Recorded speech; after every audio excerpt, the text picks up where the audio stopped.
ঘরখানা যার জমিদারি পাই না তাহার হুকুম জারি।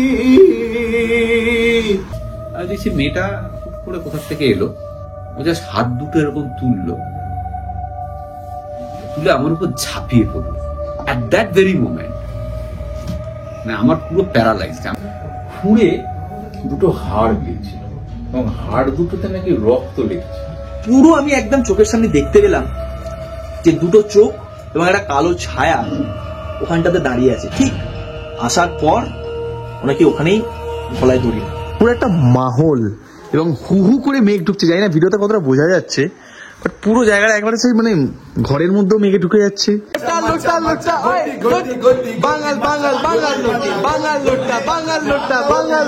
এখানে শিবাজিদার পৃথ্বীজিদাদের মানে ওই ব্লগিং ক্যারিয়ারের বিভিন্ন মোমেন্টস এর ছবি রয়েছে এখানে। নেক্সট কবে প্ল্যান হচ্ছে আমাদের? নেক্সট প্ল্যান হয়ে যাবে, দেখি 3 মাস টাইম। আরো মজা, আরো 3 মাস টাইম দাও বললাম তো। 3 মাস সেই পরীক্ষা এক্সাম। হ্যাঁ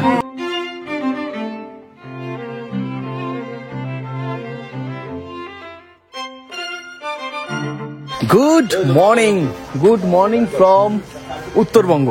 গত পর্বে আপনারা দেখেছেন আমরা বেশ কয়েকজন ট্রাভেল ব্লগার যাদের সারা বছর মোবাইল কিংবা টিভির পর্দায় যাদের সাথে আপনারা মানুষ ভ্রমণ করেন, তারা সকলে মিলে একসঙ্গে আমরা এসেছি উত্তরবঙ্গের তাকদায়। এই হচ্ছে আমাদের স্টে। কালকে সারা দিন আমরা প্রচুর মজা করেছি, সেই আনন্দ উচ্ছ্বাসের ভিডিও আপনারা দেখেছেন। তবে আজকে আমাদের দ্বিতীয় দিন। সকাল সকাল ঘুম থেকে উঠে পড়েছি, আর যখন ঘুম থেকে উঠলাম তখন এই জায়গাটা পুরোটা ক্লিয়ার ছিল, পুরোটা, এবং রোদ উঠেছিল। আপনাদের ড্রোনের ফুটেজ দেখাচ্ছি আমি।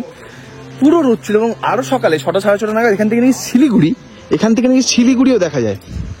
বাট এখন দেখুন ওয়েদার এই অবস্থা। এই দেখুন একজনকে সকাল সকাল দেখুন ব্যায়াম করছে। হ্যাঁ সেটা আমি কি করে জানবো?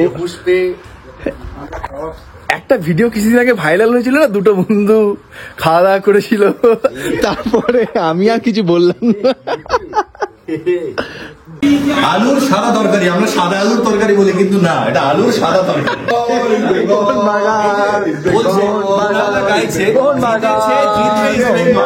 মানে একটা দলের পাস্ট আছে, ভবিষ্যৎ আছে, বর্তমান নেই। 11 নাম্বার জিতেছে মানে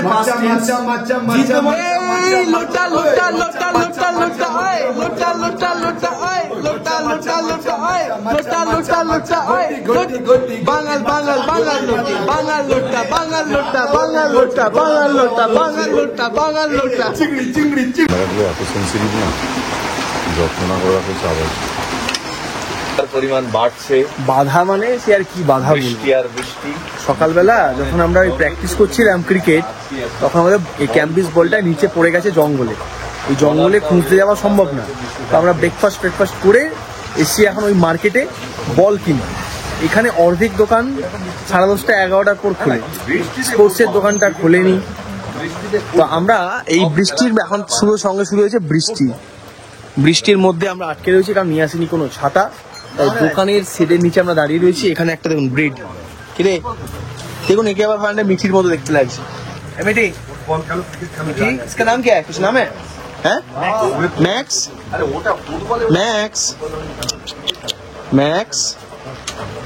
ম্যাক্সের আবার একটা পা নেই, বাঁ পাটায় ওইদিকে। ম্যাক্স। আর এখানে আমাদের টিম এসেছিল, কেউ একটা বল জোগাড় করতে পারলে না। হ্যাঁ, এই যে তোমাদের ফেভারিট খাবার শুটকি। বলের আর দোষ কি, এতগুলো বল থাকে, তোমরা বল তো স্পেস না কি 18+ কন্টেন্ট হয়ে যাচ্ছে। কথাবার্তা কি হচ্ছে? হ্যাঁ, 12টা প্রত্যেক বলে 6 মারা যায়, এমন খেলা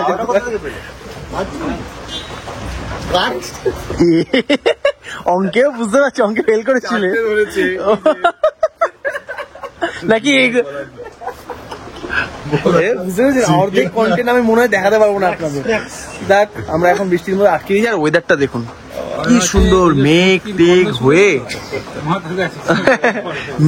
বৃষ্টি, কি সুন্দর দেখতে লাগছে। দেখুন আশপাশটা দুর্দান্ত না? বেশ স্নিগ্ধ একটা পরিবেশ। পাহাড়ে এরকম গ্রামগুলোতে বৃষ্টি দেখতে বেশ ভালোই লাগে। আমরা দাঁড়িয়ে রয়েছি, বৃষ্টি থামলে যাবো, বল পেলে খেলবো, নাহলে ফুটবল খেলবো আজকে আবার।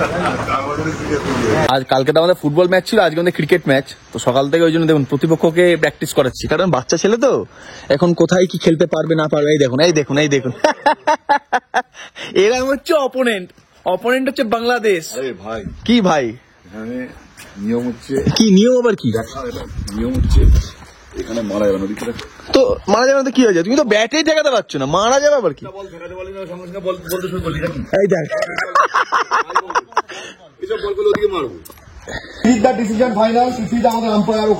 আমাদের বৃষ্টির মধ্যেই খেলা শুরু হচ্ছে।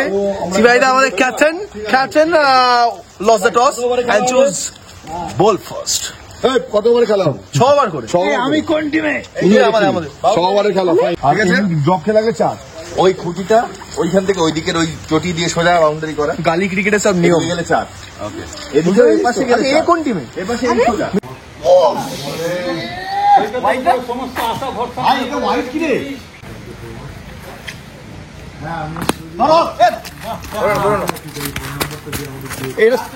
একজন এলিজিবল ব্যাচেলর আউট হয়ে যাওয়ার পর আরেকজন এলিজিবল ব্যাচেলর এখন কোর্টে প্লিজে নামলো। আচ্ছা, এবং জোরে বল হচ্ছে পৃথ্বীজিৎ, জোরে বল হচ্ছে, তুমি একটু খেয়াল করো, আম্পায়ারিংটা করো, ফোনে কথা বলো না। এইটা জোরে বল, জোরে বল। ঠিক 8 রান হয়েছে। আরে আমার বলে সুবিধা তো থাকবে না, আর কোনো কথা। ও ওয়াইড ওয়াইড ওয়াইড। 2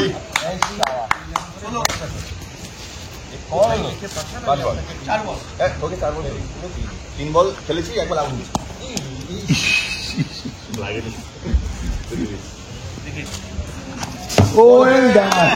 আমাদের ম্যাচ দুটো টিমই এই আমাদের দুটো ম্যাচই আমরা হেরে গেছি, তাই পরিস্থিতিতে। মামা, ও মামা, কি হচ্ছে এটা? খারাপ, প্রচুর ডায়লগ খেতে আজকে না, হেরে যাচ্ছি। আচ্ছা, এই দাদা আমাদের সঙ্গে দেখা করতে এসছে। দাদার নামটা যেন কি বেশ? বিধুভূষণ সাহা। আচ্ছা, দাদার বাড়ি হচ্ছে ফালাকাটা। তুমি কি ফালাকাটা থেকে এলে এখন? হ্যাঁ, ফালাকাটা থেকে এলাম। আচ্ছা, দাদা তো এসছে আমার সঙ্গে দেখা করতে, এবার যেটা নিয়ে এসছে সেটা চলে গেছে, সেটা চলে গেছে মালিকের হাতে। মালিক খুব খুশি, মালিক না, ক্যাপ্টেন। ক্যাপ্টেন খুব খুশি, অনলি ক্যাপ্টেন বলছে এটাকে সুইচ অফ। মানে ও ঢুকলো হাতে করে মিষ্টির প্যাকেট, বলছে আমি তোমাকে দেখিনি, মিষ্টি প্যাকেট গুলো দেখছিলাম। Switch off. হ্যাঁ, খাও, যতটা সুইট তুমি ভাবছো ঠিক ততটাই, তার থেকে বেশি হতে পারে। আবার বলে কি 2টো প্যাকেট নিয়ে এসছে দাদা। ওই যে 2টো প্যাকেট কি একই মাল আছে নাকি আলাদা ব্যাপার আছে? খাসা এই যে আরেক ধরনের মিষ্টি নিয়ে এসছে। এইটা কি নাম? এটা হচ্ছে, এইটা দাও মামা। বাবা, ওটা তো ক্ষীর কদম। হ্যাঁ, ক্ষীরকদমের মতোই হ্যাঁ, ক্ষীর কদম। দেখতে, উপরে তিলের কিছু আছে বলে। তিল দেওয়া। আহা, ওর মেনুতে ছিল হচ্ছে যে ভাত। কি রে, ঠিক আছে, মানে একে ছেড়ে আমি যেতেই পারছি না। দেখুন, মাঝে মাঝে আমাকে আসতে হয় মনে হচ্ছে এখানে, এর জন্যই। কি রে আমি মেনুতে হচ্ছে এই যে সর্ষে পাবদা, কাতলা মাছ, মানে কাতলা ঝোল আর কি। আর এটা কি গো, মাছের মাথা দিয়ে? হ্যাঁ, বসে যাও দাদারা, বসে যাও। তাহলে কত বড় বলছি, কত বড় সাইজের হলো? এত বড়, আরো বড়, কারণ এটা হচ্ছে গাবদা সাইজের পাবদা। আনন্দ পেয়েছো না? অসাধারণ রাইস আছে। খুব আনন্দ পেয়েছো না? ঘিটা পেয়ে অসাধারণ। আরেকজনকে দেখেছো কি? ঘিয়ে তো নুন লাগবে না। 320 দুদিনে 350 পার করে দিয়েছি। 400 পার করেই যাবো। এত ঘি, ট্রাইগ্লিসারাইড ওলা ছেলে নাকি এরকম ঘি খাচ্ছে এত। ঘি খাওয়া যেতে পারে, কিন্তু সেটা মানে কতটা বুঝলে? আবার বেগুন ভাজা, কুড়ালকে ঘি দাও। 350 ট্রাইগ্লিসারাইড। নুনটা দাও। দাদা আসছে, পাবদা নিয়ে আমার বক্তব্য আছে। বলো, এটা খুব কমসে কম 1 বলো। মাছটা তোলো না, মাথাটা।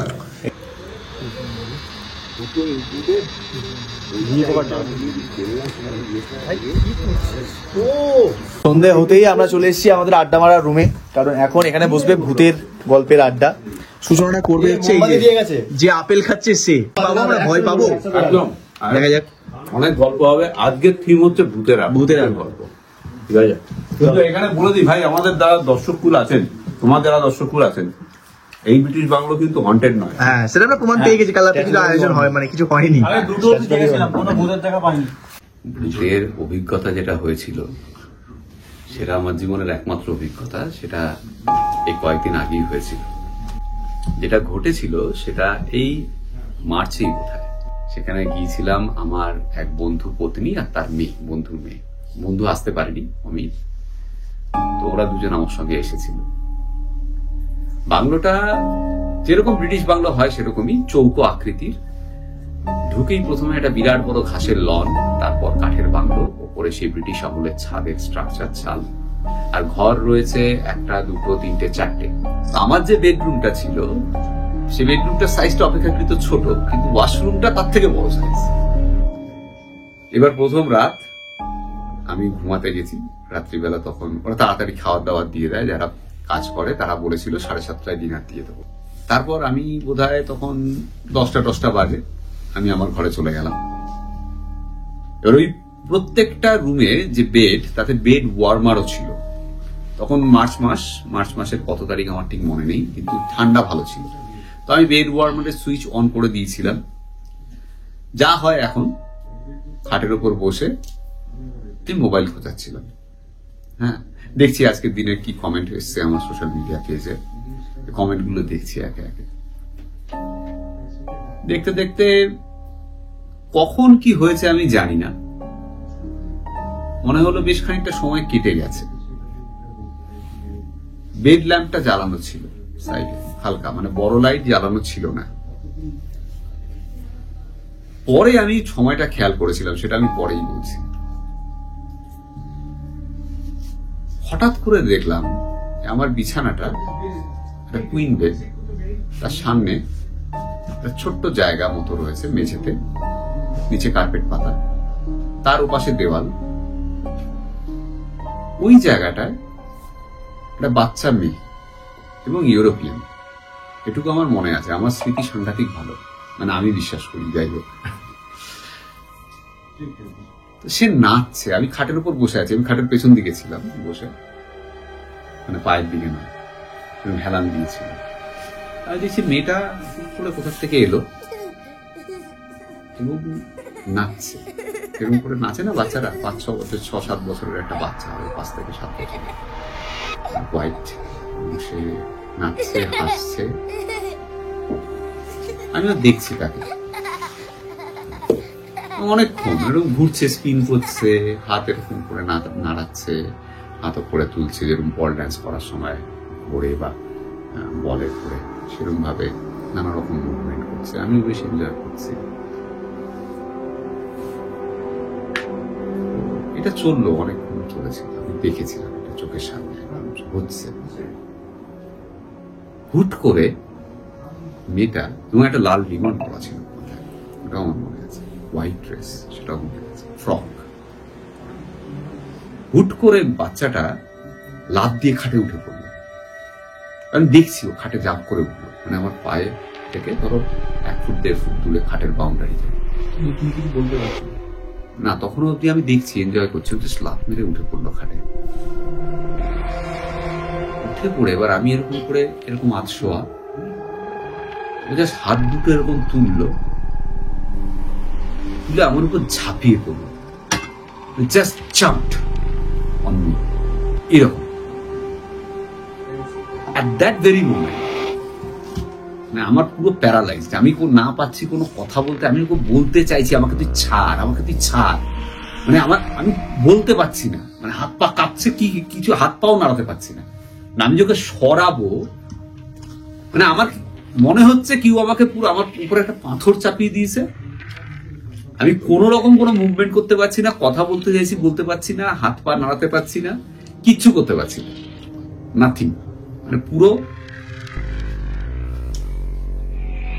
স্থানু যাকে বলে, একদম বরফের মতো স্ট্যান্ড স্টিল। আমি জানি না কতক্ষণ এরকম ছিল। হঠাৎ করে যখন সঙ্গীত ফিরল, দেখলাম আমি সঙ্গীত ফিরল একটা সময়, তখন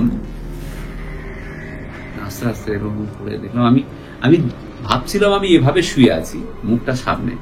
যখন আমি উঠলাম, সম্বিতটা ফিরলো, তখন দেখলাম আমার মুখ, আমি উপুর হয়ে শুয়ে আছি। আমি না এরকম সোজা নেই, আমি উপুর হয়ে আছি, আর মাথাটা এরকম করে বিছানার মধ্যে লাগানো। পুরো আস্তে আস্তে ফিল করতে পারলাম যে পুরো বিছানাটা চপচপ করছে ঘামে, ভিজে গেছে। প্রচন্ড গরম লাগছে, আমার সাংঘাতিক গরম লাগছে। হ্যাঁ, কিন্তু বাইরে ঠান্ডা, সাংঘাতিক গরম লাগছে এবং আমি পুরো ঘামছি দরদর করে। আস্তে আস্তে উঠে বসলাম, অন্ধকার, বেড ল্যাম্প জ্বলছে একইভাবে, মোবাইলটা পাশে পড়ে আছে।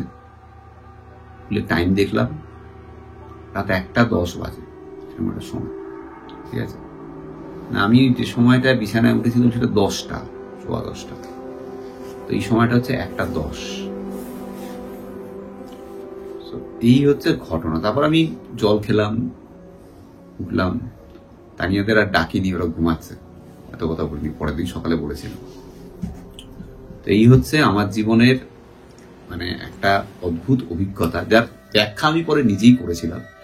তার আগের দিন রাতে জার্নি করেছি, তারপরের দিন সারাদিন টায়ার্ড ছিলাম।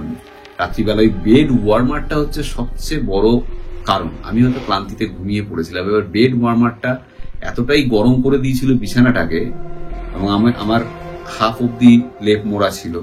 সব মিলিয়ে মিশিয়ে আমার সাইকোলজিক্যাল একটা হয়তো সমস্যা হয়েছিল, যেখান থেকে স্টেটে আমি চলে গিয়েছিলাম। এবার আমি বাচ্চাটাকে কেন দেখলাম, বাচ্চাটা আমার উপর ঝাঁপালোই বা কেন,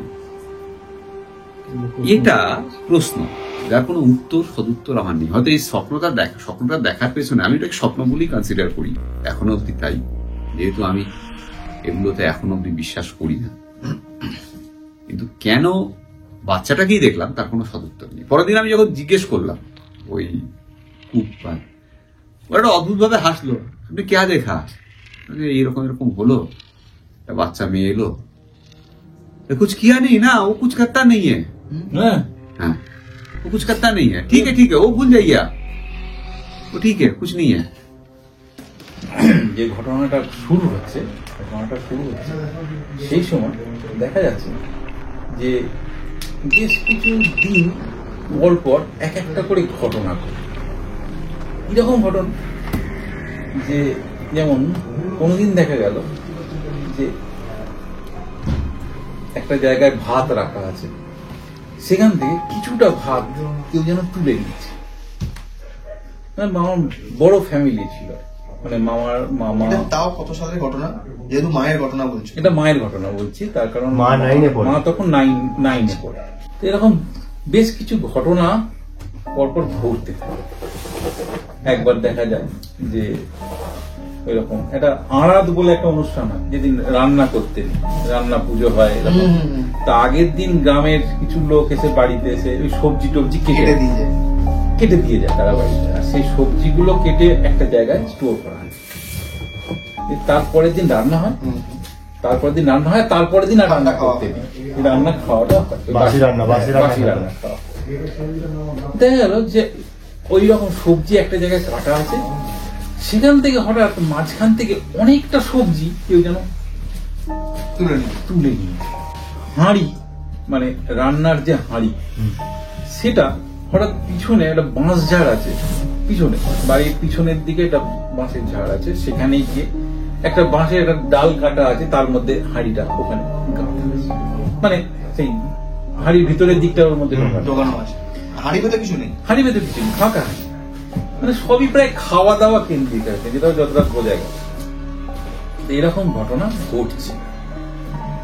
তারপরে গ্রামের একজন মুরব্বী গোচর লোক আর কি প্রতিদিন সন্ধ্যেবেলায় মামা বাড়িতে মানে বেড়াতে আসতো, সন্ধ্যেবেলায় এসে গল্প টল্প করতো, এবার রাতের দিকে সে চলে যেত তার বাড়ি।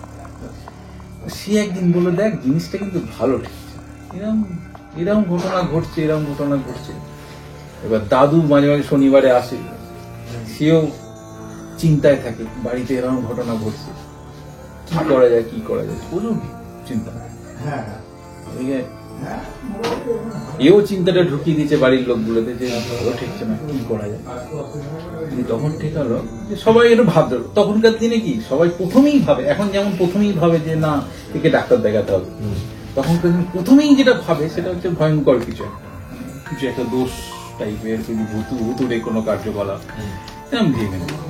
তো সে বলেছিল এক কাজ করতো, এই খাবার দাবার নিয়ে যখন হচ্ছে এই হাঁড়ি কুড়ি এগুলো সব লোহার, মানে লোহার ঢাকা ভারী হয়। ভারী না, হয়, লোহায় ভূতটা আসে না। এরকম থাকে যে বলে আচ্ছা আচ্ছা। লোহায় নাকি ভূতকে ইয়ে করে হ্যাঁ ওই জন্য লোহা লোহা ছুঁয়ে রাখে, লোহা ছুঁয়ে রাখে, এরকম ঘটনা। অ্যান্টিক ব্যাপার একটা। তখন মায়েরা বলে যে মা মামা আরো সব বিভিন্ন দাদু যে মামা আছে মাসি, তারা সব ওই দুয়ারে পড়তে বসতো। আর আমার এক দাদু ছিল স্কুল মাস্টার, তো তিনি বসে বসে ওই ওখানে পড়াতেন, আর ওরা সব গোল করে দুয়ারে ওই হাড়িকে নিয়ে পড়তে বসতো। তো সেই কথা হলো যে খাবার দাবারটা রান্না করার পরে আর রান্নাঘরে রাখা হবে। কোথায় রাখা হবে না, যে ওরা পড়ছে ওর পাশে রান্না করা খাবার দাবার তরকারি সবজি মানে যা কিছু ওই পাশে রাখা থাকবে, যাতে সবার চোখের সামনে থাকবে, যে কোনো আর যেন চুরি না হয় বা রান্না করা খাবার খেতে পারবে না এরকম ব্যাপার যেন না হয়। যেদিন কোনো ঘটনা ঘটে খেতে পারবে না, ওই যে ভাত তুলে নিয়ে চলে গেল, আর বাকি ভাতগুলো খেতে পারবে না, কি হল আবার নতুন করে রান্না হবে, তারপরে খাবার দাবার গুলো পাশে রেখে সব করতো। এরকম পড়ায় চলছে, আর এরকম কোনো ঘটনা নেই। আবার একদিন হঠাৎ করে দেখা গেল যে আমার এক দিদিমা, দুই দিদিমা, মায়ের এক জেঠি এরকম আর একজন, দুজন ওই রান্না করার আগে না ওই মোটামুটি 8টা নাগাদ ওই বললাম ঢিবি, ওই ঢিবি থেকে নিচের দিকে পুকুর, তাই সেই পুকুর বেলায় একজন বাসন ধুতে যেত আর একজন সঙ্গে হাঁড়িকে নিয়ে যেত রাত্রিবেলা। সেগুলো ধোয়াধুয়ি করার জন্য তারপর ওর খেতে বসতো। এরকম ছিল গ্রামের ব্যাপারটা এরকমই হয়, এরকম গ্রামের ব্যাপার, এরকম আগে এরকমই ছিল। ছবিটা এরকম যে ওরা খেতে বসতো, তা ওরা পড়াশোনা করতো, তখন পাশ দিয়ে জেঠিমা, ওরা মায়ের জেঠিমারা ধুতে যেত, ধোয়াধুয়ি করে আসার পরে তাড়াতাড়ি খাওয়া দাওয়া হয়ে যেত, গরম গরম খেয়ে নিত, তারপরে আবার যা পড়া টড়া হবে। এইরকম ছবি।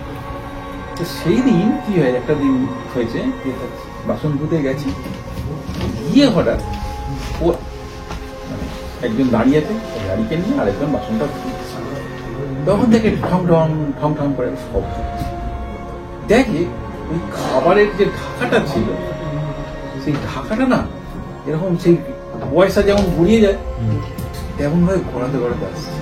কোথা থেকে? উপর ওই দুয়ারে যেখানে খাবার রাখা, আচ্ছা আচ্ছা আচ্ছা, সেইখান থেকে গড়াতে গড়াতে গড়াতে দেখতে পেয়েছি, মানে সেই আলোতে, হালকা আলোতে যখন ঠং ঠং ঠং ঠং করে তাকিয়ে দেখছি যে হারিকেন দিয়ে থেকে খাবারের ঢাকাটা, সেই লোহার ভারী ঢাকাটা গড়াতে গড়াতে আসছে। তো তখন এই দেখো গো, ওদের ভারী ঢাকাটা চলে এসেছে। যেই বলেছে দেখছি ওটা না আস্তে আস্তে ঘুরতে ঘুরতে ঘুরতে ঘুরতে ঘুরতে সেই যেমন পয়সা দাঁড়িয়ে বসে গেল, ওরকম ভাবে বসে গেল ঘাটের ঠিক উঁচুটা, ওই ঘাটের সামনের উঁচু পাটটা এসে তো মহা বলে আবার সারা রাত না খেয়ে থাকতে হলো, মানে সেই মুড়ি খাওয়া না খাওয়া এরকম টাইপের, এরকম হয় যে আজকে আবার ইয়ে হয়েছে, তাই আজকে আবার খাওয়া যাবে না, এইরকম পরিস্থিতি হয়েছিল। তারপরে কি হলো, এরকম দাদু এবার প্রচন্ড চিন্তা, সিরিয়াস ব্যাপার হয়ে গেছে, সিরিয়াস ব্যাপার ঘটে গেছে, আর ঘটেই যাচ্ছে। আগে তো অনেকদিন অন্তর অন্তর, মানে এগুলো কি কন্টিনিউয়াস ডেতে হতে থাকতো, কন্টিনিউয়াস কিছুদিন পর পর এরকম একটা করে ঘটনা ঘটতো। এবার সবাই কি ভাবতো, সবাই ভাবতো মানে প্রথমে সবাই ভাবতো আমার এক দাদু ছিল, তার নাম হচ্ছে পদ্ম, তার ডাক নাম ছিল পদ্ম, তো সে ছিল মহাডানপিটি। সবাই ভাবতে বোধ হয় কিছু কাজ ওই করেছে, মানে সে নাকি কখনো পা ফেলে হাঁটতো, মানে সবসময় দৌড়তো, সবসময় পায়ের তলায়, মানে সবসময় দৌড়িত আর কি। সবাই ভাবতে ওই বদনাম যেটা করছে, প্রথম ওকে বল তুই করেছিস, সে চুলের মুঠি ধরে টেনে দিত। তারপরে যখন বুঝতে পারলো যেটা ওর কাজ নয়, অন্য কিছু একটা হচ্ছে, তখন সবাই আবার এরকম জায়গা দাদু খুব চিন্তায় পড়ে, অফিসে গিয়ে কাজ করতে পারে না, অফিসে সবাই বাড়িতে হচ্ছে না, শুধু আমার মামার বাড়িতে। যে দাদু একদিন এরকম বসে আছে অফিসে, বসে আছে, সেদিন হঠাৎ করে একজন সাধু, সে নাকি অনেকদিন আগে ওই অফিসে একবার এসেছিল, আবার সেদিন সে অফিসে এসেছে, জিজ্ঞেস করেছি কি যে ও দেখছে বসে আছে, দুপুরবেলা খাওয়া দাওয়া লাঞ্চ পর্ব হয়ে সেই সময় বসে আছে। কি হয়েছে তখন বলছে এরকম আমার ঘরে একটা প্রবলেম হয়েছে, এই প্রবলেম বেশ কিছুদিন ধরে চলছে। ঠিক আছে ঠিক আছে বলছে আমি তোমার বাড়িতে যাবো, ঠিক ওই যেমন ঘটনা ঘটে আমি তোমার বাড়িতে যাবো। ঠিক আছে তাহলে এই শনিবার সেই তারপরে কোনো একটা ডেটে তাকে নিয়ে দাদু বাড়িতে, তো সেখানে ওই রকমই অনেক গোনাগুনি হ্যান ত্যান অনেক কিছু করেছিল। করার পরে বলেছিল যে এই জায়গায় এই ভিটেতে কিছু একটা গন্ডগোল, কি গন্ডগোল আছে আমার মনে হচ্ছে, কিন্তু খুঁড়তে হবে, জায়গাটা খুঁড়ে দেখতে হবে, মানে যেখানে একটা পার্টিকুলার জায়গায়, কোন একটা পার্টিকুলার জায়গায়, মানে যেখানে রান্নাঘর, হ্যাঁ ওই জায়গাটা, ওই রান্নাঘরের মেঝেটা খুঁড়ে দেখতে হবে। ওইখানে কিছু একটা ঘটনা নিশ্চয়ই আছে, আমার ডাউট হচ্ছে ওখানেই আছে। তারপরে সেই হ্যান করে খোঁড়াখুড়ি হলো, সেই গ্রাম থেকে লোক নিয়ে এসে বিশাল খোঁড়াখুড়ি হয়েছিল। খুঁড়ে দুটো হাড় পেয়েছিল এবং হাড় দুটোতে নাকি রক্ত লেগেছিল। মানে কবেকার হাড়, কি হাড় কিছুই জানা নেই, এরকম ঘটনা ঘটেছিল। কিসের হাড়, প্রথমে তো মানুষের হাড় নাকি, তাই বুঝতে পারা যাচ্ছে। যাই হোক, সেই হাড়ে নাকি রক্ত লেগেছিল। তখন বললো যে কিছু একটা ঘটনা এখানে ঘটেছে, কোনো একটা মানুষের হাড় এখানে ঢুকেছে কোনোভাবে। তো বুঝতে পারা গেল যে বন্যার সময় আমার ছোট দাদু এরকম একটা ঘটনা ঘটেছিল, যে একটা ডেড বডি জলেতে ভেসে ভেসে ওই আমার মামার বাড়ির পিছনে এসে আটকেছিল, আর তার থেকে প্রচন্ড রকমের দুর্গন্ধ ছড়ছিল, আর বাড়ির সবাই অতিষ্ঠ হয়ে গিয়েছিলেন। গিয়ে সেই ডেড বডিটাকে ওই লাঠি দিয়ে, বড় সেই বাঁশ টাইপের দিয়ে খুঁচিয়ে, ওই যাতে মানে ঢেউয়ের সঙ্গে চলে যায়, স্রোতের সঙ্গে চলে যায়, সেই জন্য ঠেলে দিচ্ছে। ঠেলে দেওয়ার পরে কিছুটা যাওয়ার পরে নাকি ওইখানটা একটা ঘূর্ণি টাইপের ছিল, জলে ঢুকে গেছে। হ্যাঁ, সেই ঘূর্ণিটা যাওয়ার পরে ওর মধ্যে ডেড বডিটা ঢুকে গেছে। তারপরে ডেড বডিটা কোথায় ভেসে গেছে, কি ডুবে গেছে, সেটা জানতে পারে। বলছে আমি বসে আছি, ঠিক এরকম ভাবে আমি এরকম ভাবে বসে আছি, ঠিক আমার সামনে হচ্ছে ব্ল্যাঙ্ক প্যাসেজটা, যেখান দিয়ে মেন বেডরুমে ঢোকা, বাইরের দরজা বন্ধ, গল্প চলছে। হঠাৎ কথা নেই বার্তা নেই, হঠাৎ ঝড় উঠল, মানে অস্বাভাবিকভাবে ঝড় ওঠা যেমন খানিক সেরকম। এবার যেহেতু স্টাফ কোয়ার্টার, রেলওয়ে কোয়ার্টার, জানলাগুলো অত ভালো না, একটা বেসিক নীল রঙের সব জানলা, কাঠের, তো জানলাগুলো দুলছে, করছে, বন্ধ হচ্ছে। মেন দরজা কিন্তু বন্ধ, মানে আমার এখনো গায়ে কাঁটা দিচ্ছে ওই সময়টা ভাবলে। হঠাৎ কেন জানি আমার পুরো, আমি একদম চোখের সামনে দেখতে পেলাম যে দুটো চোখ এবং একটা কালো ছায়া ওখানটাতে দাঁড়িয়ে আছে, ঠিক পলাশদার পিছনে, মানে এরম অংশে, এবং ও আমাদের দেখছে, কোনো তার মুভমেন্ট নেই, জাস্ট ও দেখছে আমাদের। এ নাকি একদিন মানে ও অফিসে গেছিল, বাচ্চাকে নিয়ে স্ত্রী স্কুলে দিতে গেছিল, সেই মোমেন্টে অফিসে আর তা থাকতে পেরে ও অফিস থেকে বাড়ি চলে আসে। আসার পর ওনাকে ওখানেই গলায় দড়ি দেয়, মানে ঠিক ওই জায়গাটাতেই যেখানে ব্ল্যাঙ্ক প্যাসেজটা আছে। ওটা কিন্তু ওই কুকের ব্যাপার, আমার নয়। আমি ভালো পেয়েছি, পরিষ্কার ভালো বলছি, পরে কি হবে আমার দায়িত্ব। কি মামা, পোলাও খাবে না? Honest review, honest review. মানে আমি তো হোস্ট, পোলাও খাবে না কেন? আমরা তো বলতে পারবো না আমাদের পোলাও খাবে না? তৈরি করা খাবারটা কিরকম হয়েছে। তো আমি দায়িত্ব, মানে ডিমের ঝোলটা পোলাও খাওয়া যায়। তাতে আমাদের আয়োজন হচ্ছে বাসন্তী পোলাও আর মাটন কষা। আজকের সন্ধ্যাটা বিশ্বাস করুন, এত বছর ধরে ঘুরছি, বিভিন্ন সুন্দর সুন্দর মুহূর্ত কাটিয়েছি, সন্ধে কাটিয়েছি, আজকের সন্ধ্যাটা ছাপিয়ে গেল সবকিছুকে। প্রথমে ভূতের গল্প, তারপর লেজেন্ডারি কুণালদার নেতাজিকে নিয়ে বিভিন্ন কাহিনী, সবকিছু তো ভিডিওতে ধরতে পারলাম না, নেতাজিকে নিয়ে গল্পগুলো, কাহিনীগুলো।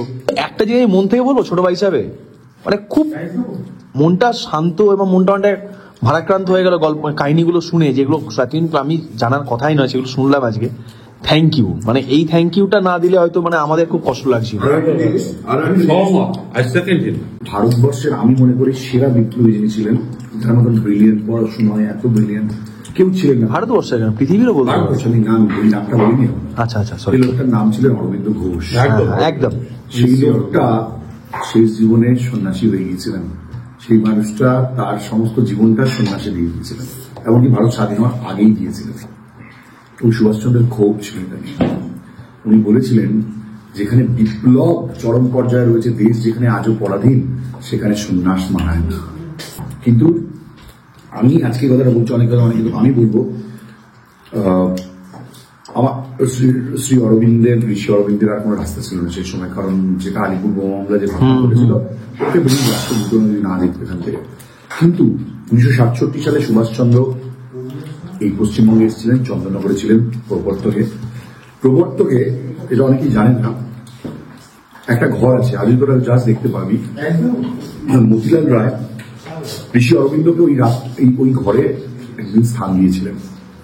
চন্দননগরে গঙ্গা পার হয়ে এসছিলেন অরবিন্দ, ওই গঙ্গার ঘাটটা যদি দেখতে যদি চাস, ঋষি অরবিন্দ ওই ঘাট থেকে ওখানে এসে ওঠেন এবং ওখানে থেকেই উনি পন্ডিচেরি চলে যান।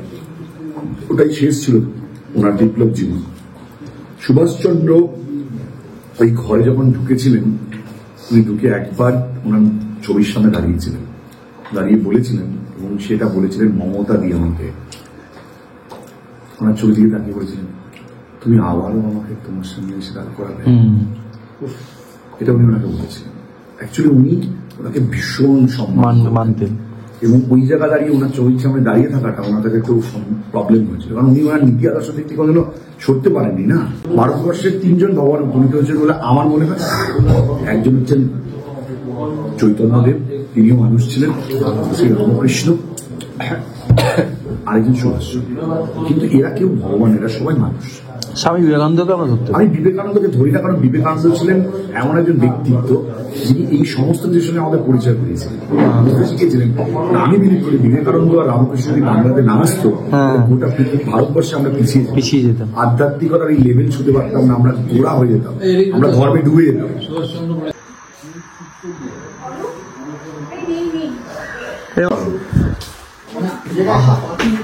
ডিনার করেই লনটা এলাম, লনটা আমার ফেভারিট হয়ে গেছে। তার কারণ হচ্ছে এত সুন্দর করে লাইট দিয়ে সাজানো হয়েছে, পুরো একটা মাহল, এবং হু হু করে মেঘ ঢুকছে। জানি না ভিডিওটা কতটা বোঝা যাচ্ছে, বাট পুরো জায়গাটা একবারে সেই মানে ঘরের মধ্যেও মেঘে ঢুকে যাচ্ছে। এই জায়গাটা পুরোটা মেঘ, আমাদের ঘরেও একদম মেঘ ঢুকছে, দারুণ লাগছে। মানে এই জায়গাটা হেভি। তোমাদের মনে হয় দার্জিলিং কি এই জায়গাটা কেমন লাগছে? মেঘের রাজ্যে আছে। সত্যি তাই? এই ঐন্দ্রলাদি মাঝে মাঝে জায়গাটা কেমন মেঘে ঢুকে যাচ্ছে। হ্যাঁ হ্যাঁ, মানে জায়গাটা মেঘে ঢুকে যাচ্ছে, মানে মেঘের মধ্যেই তো জায়গা। হ্যাঁ, মানে ওই আর কি। হ্যাঁ, বাইরেটা কিছু বোঝা যাচ্ছে না আর, বাট বাইরে কিছু নেই। ওই দেখুন, এই মতো দেখুন, এই ছেলেটা একটু পরে মিলিয়ে যাবে। যাও যাও, একটু এগিয়ে যাও। এই দেখুন মিলিয়ে গেছে, দেখুন অর্ধেক। ঠিক আছে, চলে এসো। আর না তোমাকে মিলিয়ে যেতে গেলে আপনার জোঁক মিলিয়ে দেবে। জোঁক আছে কিন্তু, সাবধান সে বিষয়ে। বাট 2 দিন খুব সুন্দর কাটালাম। কালকে সকালবেলা কুনালদা বেরিয়ে যাবে। হ্যাঁ, আমরা তো আছি। তোমাদের কি দার্জিলিং মেল? তাহলে তো আমরা একসঙ্গেই যাবো, সেটা চিন্তা নেই। বাট আড্ডাটা দারুণ হয়েছে। আবার যাই না কবে এরকম হবে, কারণ বাড়ি যেতেই আবার সব যে যার মতন ঘুরতে বেরিয়ে যাবে কাজে। তো এই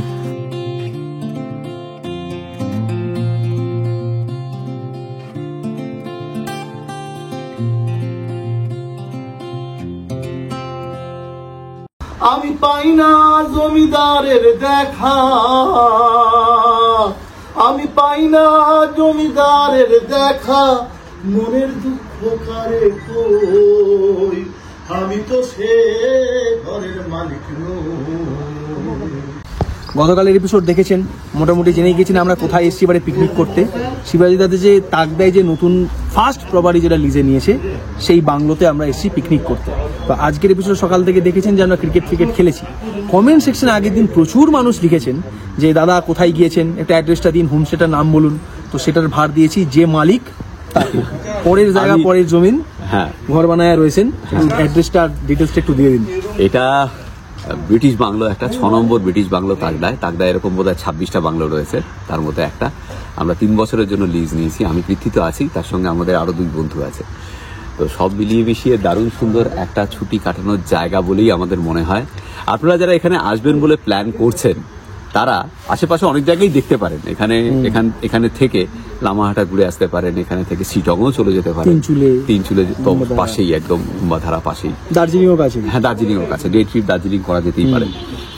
এখান থেকে এ পাশে তিস্তা ভিউ পয়েন্ট, ওটাও যেতে পারে, কালিম্পংও ঘুরে আসতে পারি। প্রচুর জায়গা, মানে এটা এমন একটা জায়গা না তাকদা, হ্যাঁ হেভি, মানে প্রচুর ঘোরার জায়গা রয়েছে। বাট কিন্তু এখানে আরো একটা জিনিস, সামনে ভিউ ও দেখাবে, ড্রোন শটও নিয়ে এসে আশা করা যায়, দারুণ সুন্দর ভিউ। কিন্তু কাঞ্চনজঙ্ঘা কিন্তু আমার এই প্রপার্টি থেকে দেখা যায় না, আবারও বলছি, দারুণ সুন্দর ভিউ পাবেন, কাঞ্চনজঙ্ঘা দেখতে পাবেন না। কাঞ্চনজঙ্ঘা মর্নিং ওয়াক করে এপাশে 20 মিনিট হাঁটতে হবে, তারপর কাঞ্চনজঙ্ঘা দেখতে পাবেন। তার মধ্যে ঠিকই আছে। হ্যাঁ, কিন্তু যারা এখানে আসবেন তাদের কাছে আমার একটাই রিকোয়েস্ট, যে আপনারা আশেপাশে ঘুরতে পারেন, কিন্তু এখানে এলে পরে একটু অবসর যাপনের জন্য আসুন।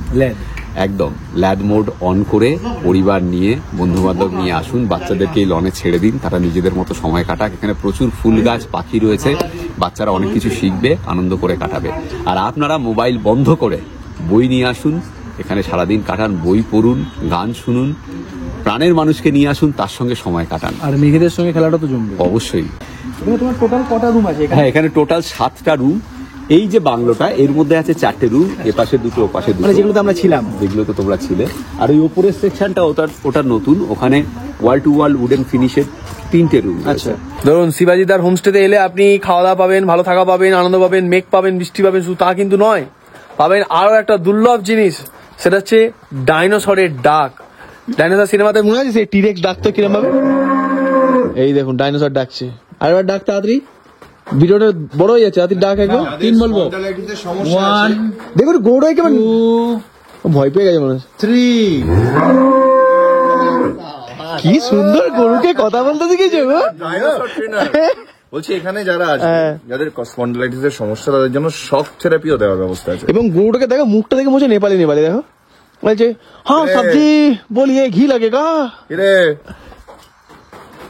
বলছি এই যে ওয়েদারটা, হ্যাঁ, বিকাল হলে ওয়েদার ক্লিয়ার হয়ে যাচ্ছে, এটাই তো মজা, এটাই তো মজা গুরু। মেঘ বৃষ্টির খেলা, মেঘ রোদ্দুরের খেলা। আজকে আমরা বেরিয়ে যাব, তো এখন আমরা স্নান টান করে রেডি হয়ে নিয়েছি, ব্রেকফাস্ট করবো, দিয়ে বেশ কিছুক্ষণ থাকবো, তারপর বেরিয়ে যাবো। তাই না? ও কালকে খুব ভয় পেয়েছে, কালকে ভূতের গল্প টল্প শুনে। হ্যাঁ মোটেই। হ্যাঁ, সকালবেলা কখন উঠলি ঘুম থেকে? এতক্ষণে? মানে এমন ভূতের ভয় পেয়েছিস যে তোর ঘুমই ভাঙছিল না নাকি? না, আমার আগের দিন এরকম হয়েছে। ও আচ্ছা, ও কিন্তু খুব মিষ্টি একটা ছেলে, শুধু ও ইলিশটা পাইনি বলে মনটা একটু খারাপ ওর। বললাম যদি ইলিশটা খেতে পারছি বলে তো মনটা একটু খারাপ। হ্যাঁ হ্যাঁ, তাহলে মামা টাটা। চলো মামা, আবার দেখা হবে, টাটা। আমরা দারুণ খেলাধুলা করলাম, মজা করলাম, আড্ডা দিলাম, গান গাইলাম, ভূতের গল্প শুনলাম, সবকিছু করলাম এই দুদিনে। মানে একটা সেই হয় না, সেই মাঝে মাঝে একটা জীবন থেকে বেরিয়ে রিফ্রেশমেন্টের দরকার পড়ে, খানিক সেরকম হলো। আবার তাড়াতাড়ি দেখা হবে, পরের বার 5-0 দেবো ইস্ট বেঙ্গলকে। ঠিক আছে, 5-1 আমরা একটা গোল খেয়ে নিতে পারি, চাপ নেই। জয় মোহনবাগান, জয় মোহনবাগান, জয় মোহনবাগান। হ্যাঁ, এইটা কিন্তু তুমি হক কথা কইছো। হ্যাঁ ঠিক আছে, চলো টাটা। আচ্ছা, আপনাদের কালকে মানে আমরা যেখানে ছিলাম সেই ব্রিটিশ বাংলোগুলো তো দেখিয়েছি, কিন্তু উডেন যে কটেজ গুলো সেগুলো একটু দেখায়। প্রত্যেকটা উডেন কটেজের সামনে এরকম সুন্দর বারান্দা রয়েছে, ওয়েদার ক্লিয়ার থাকলে দারুণ সুন্দর একটা ভিউ পাবেন এখান থেকে। আর এই হচ্ছে রুম, সুন্দর দারুণ আয়োজন, রুমটা কিন্তু খুব সুন্দর না? এই সাবাস, এটা বেশ ভালো। এটা পুরো সেই নাইট ছিল না, সেই আগে যোদ্ধাদের মতো সাজানো, দেখো হেলমেটটা, লাইটটা, নাইট রাইডার্স। হ্যাঁ, কেমন লাগলো এই জায়গাটা, এই রুমটা? এখন হচ্ছে এখানে থাকলে ভালো হতো। বাথরুম সবই রয়েছে অ্যাটাচড। দাঁড়া একটু বাথরুমটা দেখিয়ে দিই একবার। আরে বাহ, এটাও কাঠের, লাভলি। বাথরুমটা উডেন সুন্দর এগুলো। এই হচ্ছে রুম টোটাল।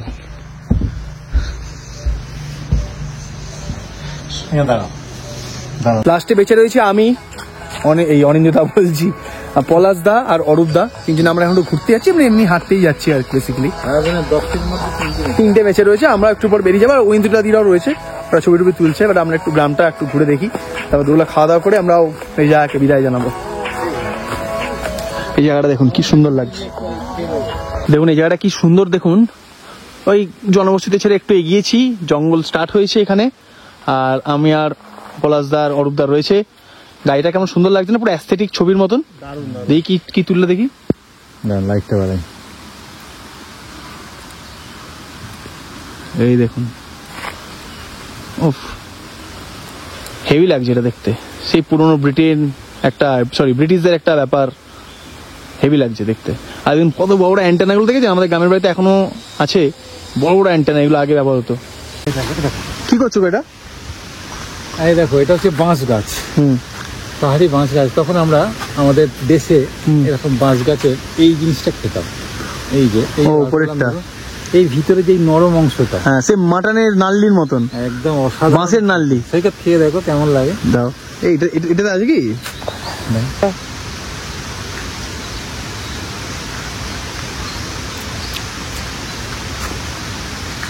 বরবটি, একটা বরবটির মতো টেস্ট, কাঁচা বরবটি যেমন খেতে লাগে, হ্যাঁ সেরকম টেস্ট।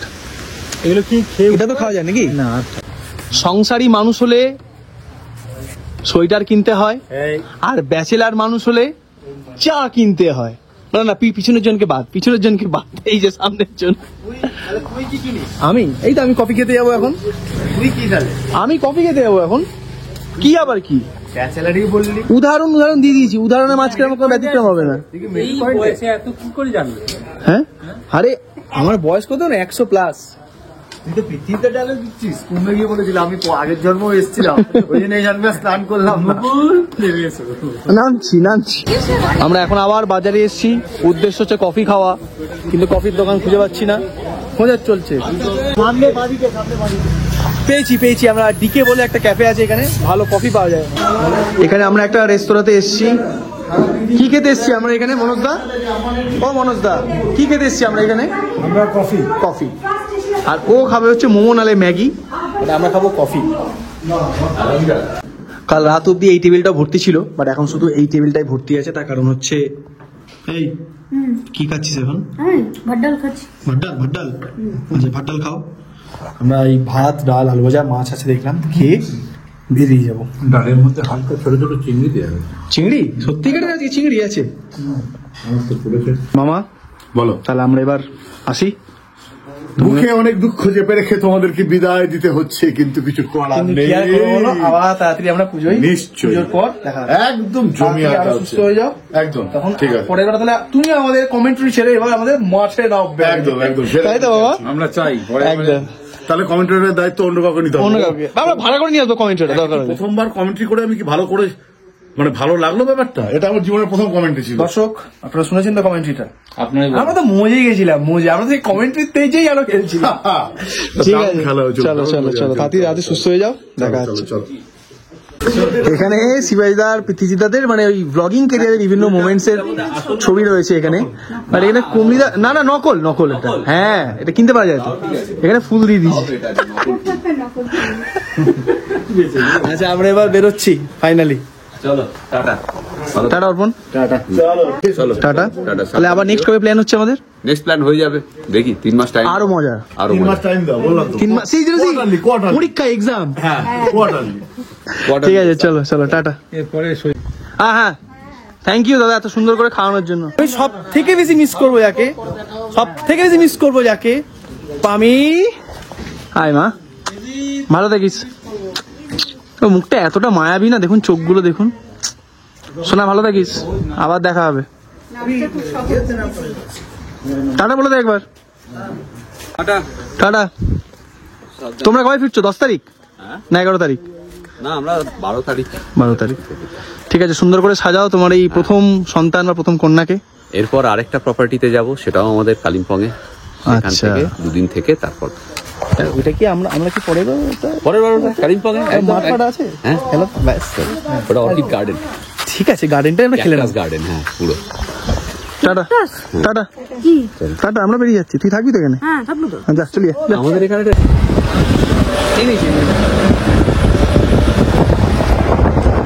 তাহলে এবারের মতন উত্তরবঙ্গকে বিদায়। টাটা বলে দেখো, এরম বলে দে টাটা। আবার নর্থ বেঙ্গলতে আসবো, তখন আর এরা সঙ্গী থাকবে না। তো এবারের এই সুন্দর ট্রিপটা, উত্তরবঙ্গের পিকনিকটা কেমন লাগলো অবশ্যই কিন্তু কমেন্ট সেকশনে জানাবেন। আর ভালো লাগলে অবশ্যই লাইক করবেন। ভালো থাকবেন। আমরা এখন যাচ্ছি এনজিপি, রাতের দার্জিলিং মেল ধরে আমরা পৌঁছাবো কাল সকালে কলকাতা। শিয়ালদা। চলুন, ভালো থাকবেন।